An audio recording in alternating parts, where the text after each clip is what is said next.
couple of days ago, I found myself inside a health food store in Wisconsin.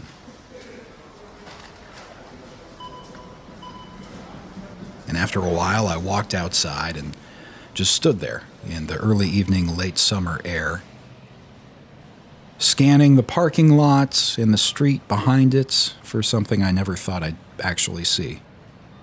And it was busy, a lot of cars in the parking lot.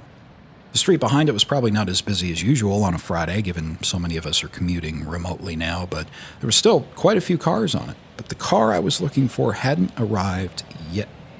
And then, there it was. Driving down the street, top down to the August evening air, a small red convertible, being driven by a man who seemed too large to even fit inside of it. Instantly, unmistakably, a 1991 Mazda Miata, just like the one owned by Jodi Huisentruit. In fact, the very one driven by Jodi. Bought and sold 3 times since one of its owners, who'd driven it for just a few weeks, disappeared without a trace. There it was, driving down the road right in front of me. It turned into the parking lot, and I started walking toward it. The current owner of Jodi Huisentruit's car got out to greet me. And we stood there in front of what in 1995 had been a crime scene. What can Jodi Huisentruit's car tell us about what happened to her? That's coming up next.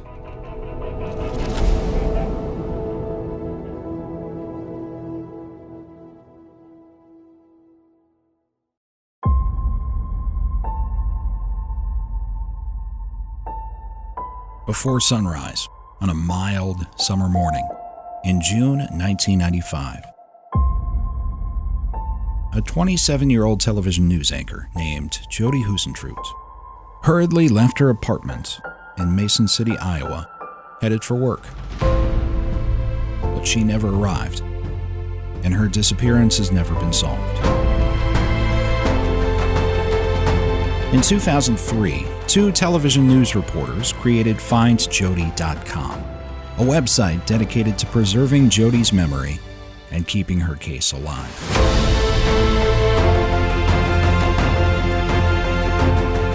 This is the official FindJodi Podcast.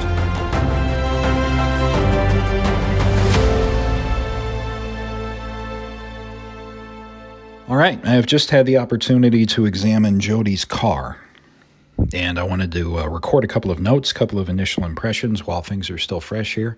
The first thing I'd say is I was very surprised, remarkable how small the car was. It is smaller, like everything else in this case, just like the scene is smaller in real life, just like the point from Jodi's apartment door to her car door where she was abducted is smaller in real life. The car is extremely small, and maybe if you're familiar with a Miata, you have a better idea than I did going in. But it's certainly a 2-seater, and the trunk is small. The car itself is low to the ground, much lower and much smaller than I envisioned. The current owner, ironically enough, is about a 6'4" tall man. And we both got in the car, he and I got in the car, and we got the top up and fit inside, but relatively large guys, we fit, but barely. The car today is in remarkable shape. It's in amazing shape. It's only got 52,000, I think, miles on it. And for a 29-year-old car, that's pretty amazing. It's sort of an impractical car for the Midwest, but the current owner enjoys it as a summertime car. It's a manual transmission. It's a stick shift. As far as the interior of the car, again, in very good shape, just like the exterior of the vehicle. It's been cared for over the years, obviously, by its various owners. It is in as good a shape as a 29-year-old vehicle could be, again, with such low mileage. And there are no notable defects on the car. Obviously, for forensic value or anything like that, probably nil at this point. Can't imagine that the car would be of use to police in terms of evidence that might be on the car today. And we weren't looking for that. But just to have a context of the vehicle itself, it was very helpful to see it in real life.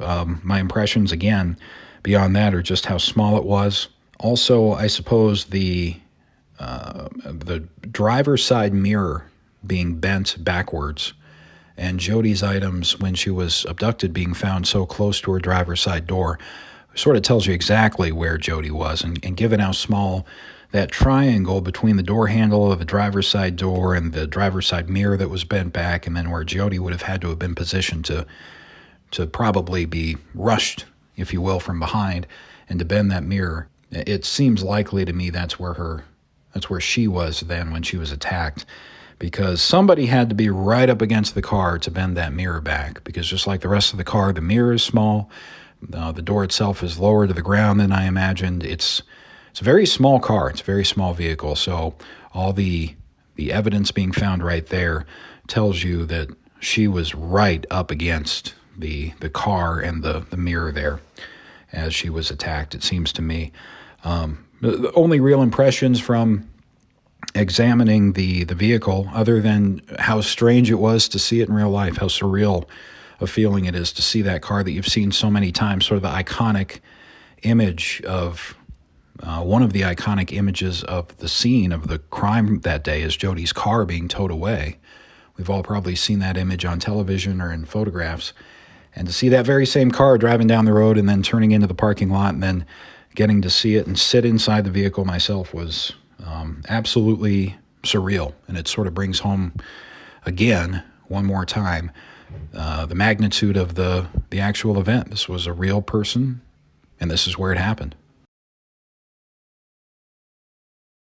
When we talk about Jodi's car, we talk about it in two different ways. It was both the crime scene, where Jodi's abduction took place, but the car has also been discussed as potential motive, or at least involved motive. There's been speculation and rumor and confusion over the years about whether or not Jodi bought the car herself, or whether she had some financial help with her purchase, or did she purchase the car at all? Was it a gift from somebody? And if so, from whom so close to the time that she was abducted? Jodi only owned the car for about 3 weeks. And much of the confusion comes from the fact that the title hadn't been transferred to Jodi yet. In fact, the car was not technically in her name. FindJodi team member Caroline Lowe has been honing in on the car. And on this episode, we're able to share with you what we've learned about the car, how Jodi bought it, why it wasn't in her name, and what the car can tell us and what it can't about Jodi's disappearance. In Jodi's case, the car is the crime scene. It's the main piece of the crime scene. This is where Jodi was at the time she was abducted. She was putting the key into her car when we believe she was attacked from behind. Her other items were strewn near the car, but that car is a key piece of the crime scene. So after Jodi was abducted, the police released the vehicle.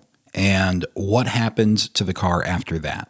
What we understand from a friend of Jodi's who has helped get the car back is they drove it back that summer. A friend of Jodi's family drove the car from Mason City to Long Prairie, where Jodi's mom lived. And that's where her mom held on to the car, ultimately trading it in to a Staples dealer about a year and a half later. But that's where the car seemed to go from that summer after Jodi was abducted in 1995 to Long Prairie, Minnesota, where she grew up. And that would be Staples, Minnesota. So the car goes from being processed by the police in Mason City, Iowa, to Long Prairie, Minnesota, to being bought and sold twice in Staples, Minnesota, to then the current owner in Wisconsin. Back to that summer of 1995, some people would ask, should not the Mason City police still have this car in their possession to this very day? The police will say very little about it. I think at the time they felt they got what they needed at the car. The thinking is the crime didn't happen in the car, but they processed it to the extent that they did, and they released it.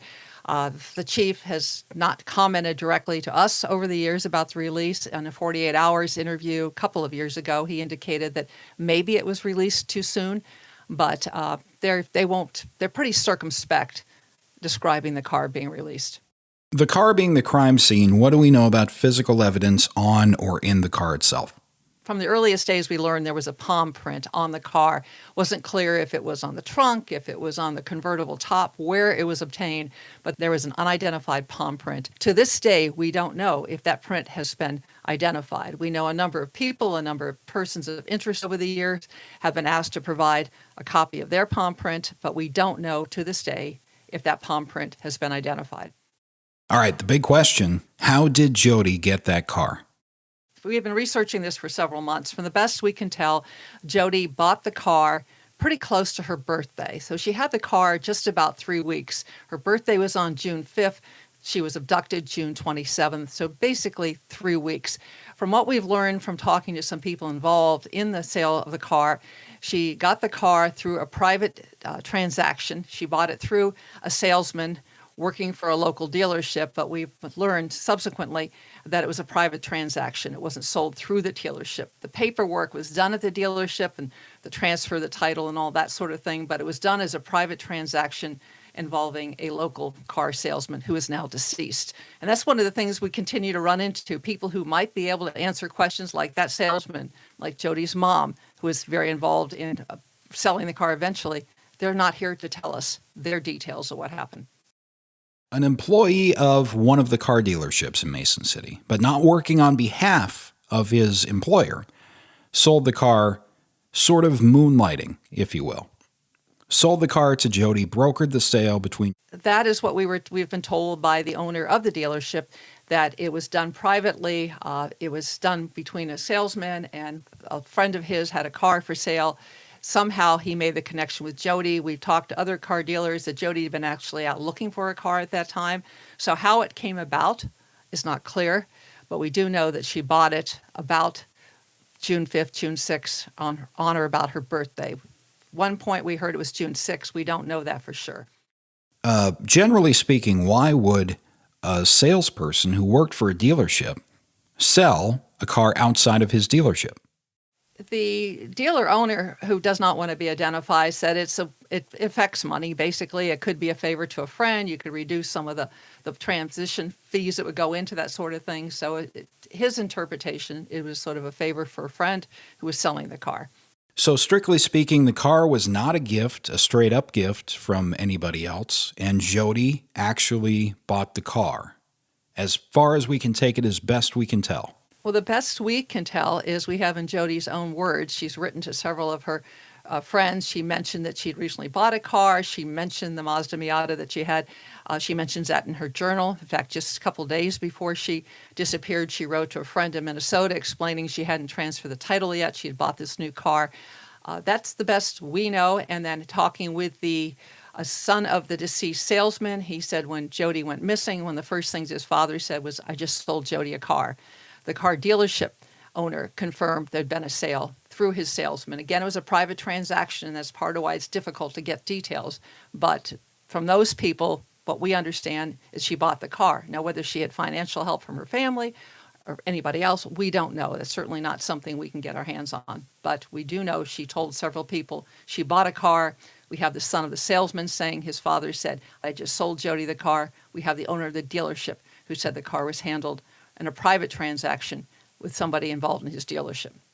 Talk about what was involved in getting to the bottom of the car sale over the last couple of months, because a lot of this is difficult because of the passage of time. It turns out some of the pertinent vehicle records in the local county in Iowa were destroyed as a matter of course in the early 2000s when they digitized the system. And then we have the matter of all these private sales, and private auto sales are strictly private for privacy reasons of the individuals involved. So how did we get this far in the investigation when it comes to the car? Well, a lot of things are difficult. One thing we did have is we did have the VIN number and we had a license plate. In fact, the license plate was put in the search warrant that the police used to do a search on her car back when she was abducted. And the name of the person who sold the car was still on there. And that's part of why I think it's created questions about, was the car really sold? What was the deal with the car? There's certain things you can get from the county treasurer where you have to file it, but it's limited how much you can actually get in terms of what they will share with you. And we're also looking at something that happened 25 years ago. Through Carfax, we're able to get the history of the car. We've also been able to track down the people who bought the cars through some various digging. We found 3 different owners, including a person who's driving the car at this day in Wisconsin. And they all, from what they tell me, they all knew the car at one point had belonged to Jodi. The first sale of the car happened with Jodi's mom, bringing it in 1998, sold it in 1998 through a dealership in Staples, Minnesota. That dealership is now closed. The owner was trying to find the paperwork from back then. He doesn't have it. but he knows that Jodi's mom brought it in, used it as part of a trade-in, and he said there's no way he would have been able to do that without a clear title. So he felt satisfied back then that everything was clear. From there, few years later, after several years, the car was sold to another couple also in Staples. They had it for about 14 years. And then just a few years ago, they sold it to a man in Wisconsin, and has all of 53,000 miles on it. We learned it's pretty much just been used as a summer car, being in Minnesota and Wisconsin, but it seems to be in pretty good shape. And everyone who has driven the car, owns the car, even though they've never met Jodi, they feel a connection to Jodi, knowing that this was the last place she was before she was abducted. And now it seems like, since we know that the car was not strictly speaking a gift, Jodi was not given the car by anybody else. She was involved in the sale. She bought the car. But it seems like some of the rumors and theories that have popped up around the car over the years have to do with the fact that the car wasn't in her name. But really, there's a simple reason for that fact, and that's because she didn't have to have transferred the title as of yet, correct?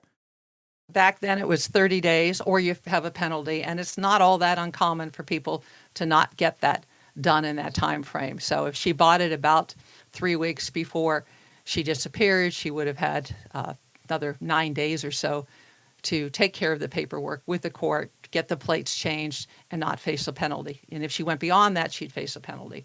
Do we know for sure she did not do that, since we couldn't find the records? Or I would say, based on the police search warrant that was executed on the day she was abducted, and it did not appear they've been transferred yet. And Jodi, in her own words, had said on that Sunday that she had not transferred the title yet. She wrote that to a friend in Minnesota, explaining why she couldn't come up that weekend for a birthday party. That was Sunday the 25th. We know that all day Monday she was at a golf tournament. She did the morning news at 6 a.m., went over to the golf tournament around 9, was there till close to 8 o'clock at night. So there's just no way that would have happened that Monday. So I think piecing those things together, connecting those dots, it would appear that it had not been transferred yet. Has anyone brought up, in speaking about the car, what sort of an impractical vehicle it was for Jodi? I mean, living here in the Midwest, a convertible, a low-clearance sports car for her to have?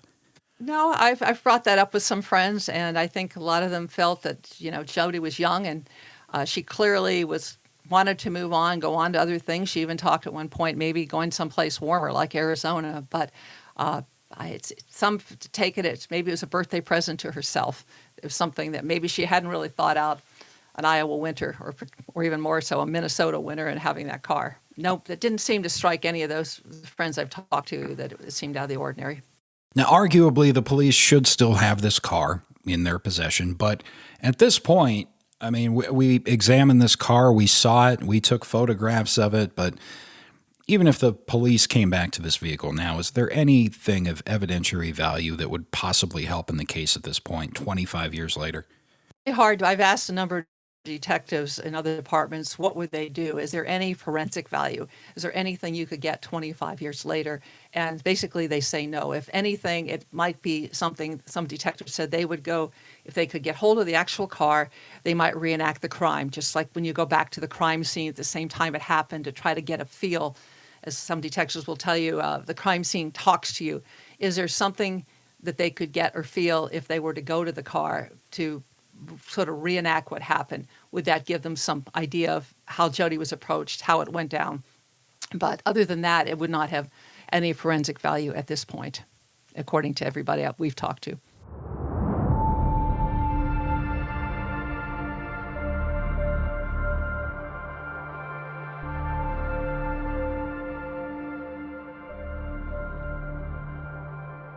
Lieutenant Frank Stearns joining us from Mason City, supervising the investigation of this case. Lieutenant, thank you for joining us. First of all, did you start with the premise that this was foul play? Well, yeah, I think we had to. The scene kind of showed that was foul play, that there was a struggle that went on there, something bad happened. It appeared that she had her arms full, she's rushing, she's late for work, and a struggle occurred, and the items are scattered about in an easterly direction away from her car, like she's being taken away from her car. Tell me about the keys that were actually, or keys still in the outside lock of the car?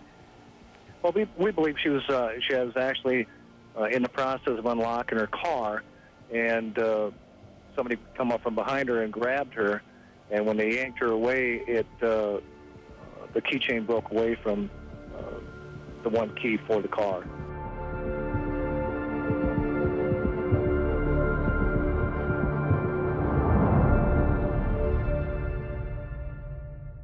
Being able to bring this full circle, in a sense, in seeing the car tonight, for the years and especially the last couple of months that Caroline's been looking in terms of how the car was sold, is important. This enables us to put the car on the shelf, in a manner of speaking, in terms of the disappearance itself, at least for now, because the car was not a gift from an admirer for her birthday or for any other reason. Jodi bought the car. The terms of the sale we'll almost surely never know. Maybe she got a deal on it. Who knows? But she bought the car for herself. It's been so murky and so mysterious for all these years, but sometimes Occam's razor applies, and the simplest explanation is the right one. And we'll never know for 1,000% sure, but because we're able to find the people who were firsthand involved in the sale and speak to them, and the people who know, those people who know are able to set up for us, it looks like the car was not in Jodi's name for no other more nefarious reason than simply she hadn't transferred it yet before she disappeared. We've said that Jodi's car is important to Jodi's case in two ways, but there is at least a third. Imagine a bright sunny day in the summer of 1995 in Mason City, and Jodi, this bright, warm, beautiful person who's well known in the community, not just because she's on television, but just because of who she is driving down the road, not in a Toyota Camry, not in a pickup truck, but in a bright red convertible sports car with the top down and the blonde hair flying in the wind. In the one sense, it makes you smile because that's probably how Jodi wanted you to see her. But on the other hand, it also could have made her a very easy target. I look at the car and I keep thinking, as I look back at the scene, is this the clue that was hiding in plain sight? I mean, it just jumps out at you. It's this bright red car. It certainly made it very easy for somebody to see her. It's very visible compared to, she had previously driven a CRX Honda that she called Precious. I believe it was white, and she'd had that for many, many years. That's a car that wouldn't stand out. This is a car that makes it really easy to spot somebody. And I wonder, did somebody spot Jodi at a gas station? Was there something that stands out about the car? Is it the clue hiding in plain sight? I don't know. I keep looking for something looking at that car. I talked to some of her friends who remember riding in it, who remember going to, after they'd be on the boat, maybe going to the waterfront, one of her favorite places in Clear Lake. She just seemed to be loving having it in June. It was a big part of her.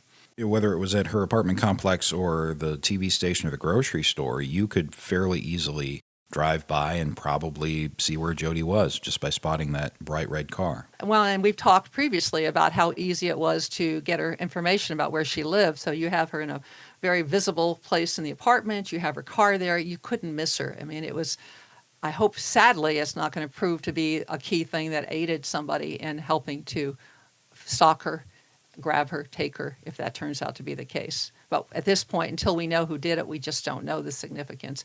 But it certainly made it easy to see Jodi. She'd capture your attention to begin with. She was very striking, always looked well put together. I don't think, someone said, let's see a picture sometimes without her makeup on. I don't think I've ever seen one where she didn't look terrific. And then you put her with the car. She would catch a lot of eyes.